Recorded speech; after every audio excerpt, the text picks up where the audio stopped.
couldn't pick a necklace, so I'm just wearing them all. You can make all of the lists of the manifestations that you want, but unless you look at what is holding you back, it just ain't gonna happen. Hey Creatrixes, it is week 5 of The Artist's Way, and I have been diving deep into recovering a sense of possibility. A key theme of this book is God/universe, and this chapter really makes you address that head on. And hey, like, I got trust in the universe as my literal first tattoo, and yet I still don't know where I stand on this. I don't know how I feel about saying universe, let alone saying God. So hear me out. I've always been flirting with the role of the universe in my life. Like, I've always felt this pull, this understanding, this, not understanding, but just this like curiosity. There's certainly been times in my life where I've been really into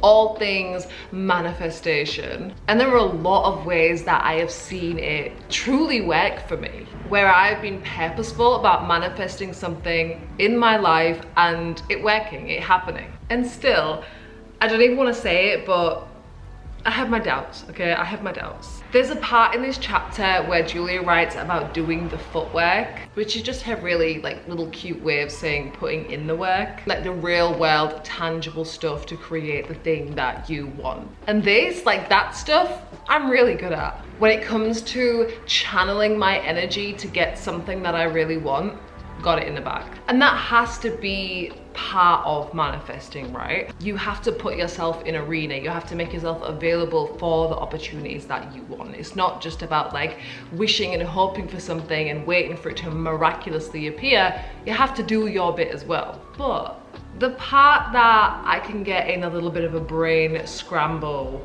around is really truly having that solid knowing in the universe. Knowing, believing, feeling that the universe is conspiring in my favor at all times. That can get on shaky ground. I'm like just where is the proof? Like, I just want the proof. It's faith and it's a release of control thing, and they just haven't been things that have felt very natural to me. There is one line, let me find it. Page 92. We must learn to let the flow manifest itself where it will, not where we will it. Which is basically telling us that we can ask for something, but we're not in control of like where and how it's gonna come to us. And the crazy thing is, this is the easier option. I am fighting tooth and nail for the harder choice, to be in control, to figure everything out. And it's because the harder choice comes with a sense of control. Regardless of what you believe, of how you believe the world works, we all know that control is merely an illusion. And so I'm learning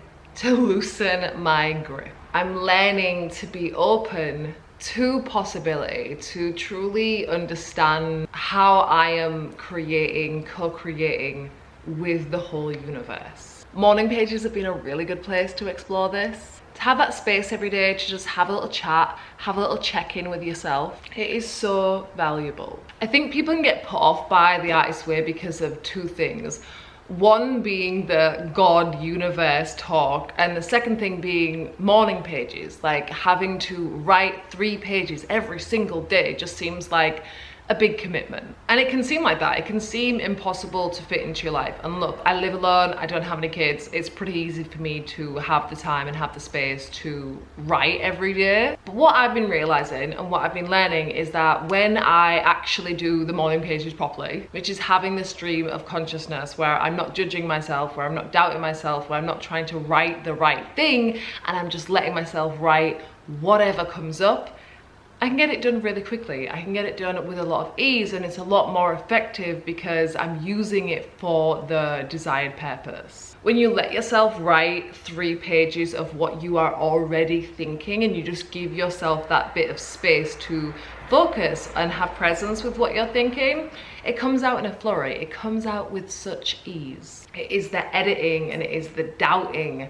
that slows us down. And that's the point, right? Like, that's the value of the practice. working through that compulsion to try and write the right thing and instead just write whatever comes up, letting anything that you say, anything that you write down be the right thing. Having a place to do that every day, having a place to have a conversation with yourself every single day, it means that this approach of letting go of judgment, letting go of doubting yourself, letting go of trying to be perfect, it seeps into all other parts of your life, not just your creativity in making things, but how you live, like how you approach your life. On our Creatrix Coven Artist Way call that we had last week, we spoke about morning pages and how myself and somebody else on the call as well had a week where it just felt difficult to get to the 3 pages. Like I'd write half a page or I'd write 1.5 pages, and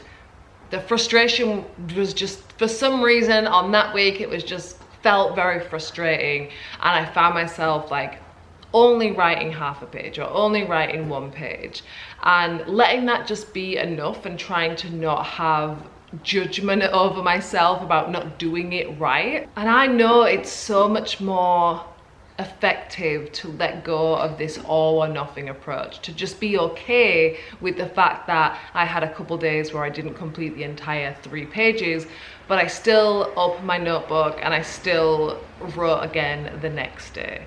When we think about this practice, the goal of consistency isn't being perfect every single day. It's not getting a perfect 3 pages.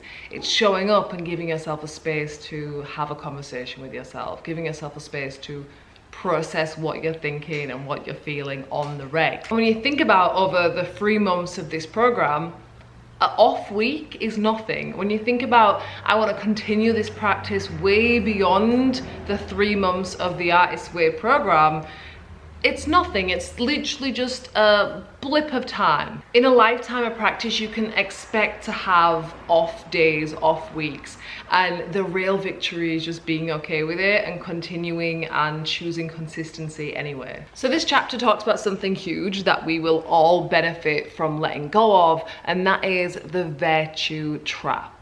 AKA people pleasing, AKA putting everybody else's needs above your own. We expect our artist to be able to function without giving it what it needs to do so. My girl is talking about solitude. Artist, you need time to be with yourself. You need time with your thoughts and with your ideas, not only so you can think them out and have the necessary time to process them and figure out what they are and what it is that you want to create, but also because you need time to soak in your own energy, to have this connection with yourself that isn't impacted with other people's thoughts and other people's feelings. Trying to please everybody else before yourself is self-sabotage. There is a question here that I love. Are you destructive of your true nature? This need to have people approve of you, it takes you away from how you actually want to be spending your life.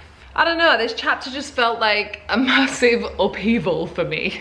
All the exercises and prompts are about looking at what you value, looking at what you desire, and really taking a minute to pay attention and notice the ways that you maybe have been self-sabotaging. Here's a few if you want to try these at home.